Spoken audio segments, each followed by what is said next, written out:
Suit पटिया काला जब से गली में गाड़ा दौड़ोले बारू। हाँ तो आप संभाल कर रहियो। उम्र में तू के करला इतना जन बजाज सजोले बारू। अच्छा यहाँ जे मेज पगली तो अंधा बाजे सो क्या हो? यहाँ जे मेज पगली तो अंधा बाजे सो। आजकल के लइका जतना बंदा बाड़े सो। आजकल के लइका जतना बंदा बाड़े सो। साला नेचर के गंदा बाड़े सो। नेचर के गंदा बाड़े सो।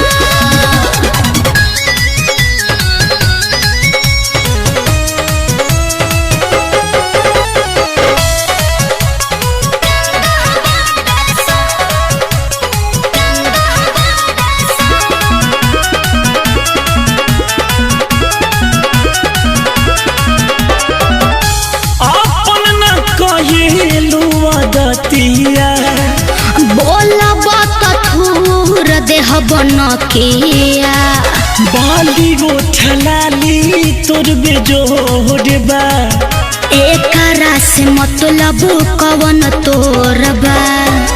मरल बाजी से जौन महंगा बाटे सो। आजकल के लइका जतना बंदा बाड़े सो।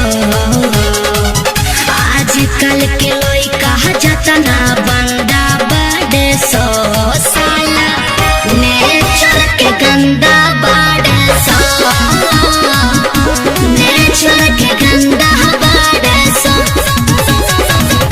आजकल के लइका नेचर के गंदा बाड़े सो।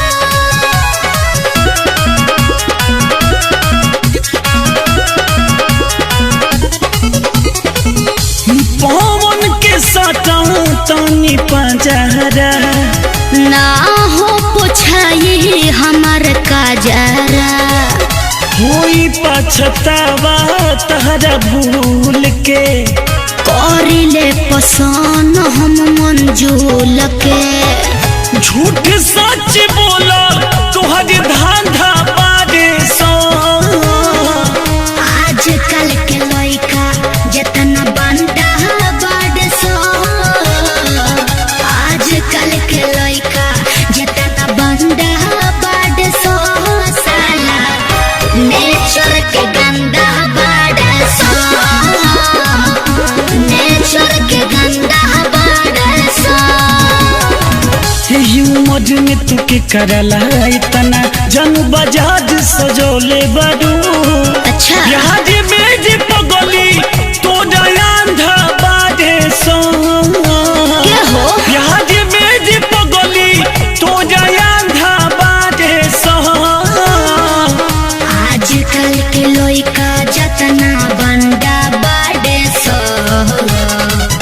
आजकल के लइका जतना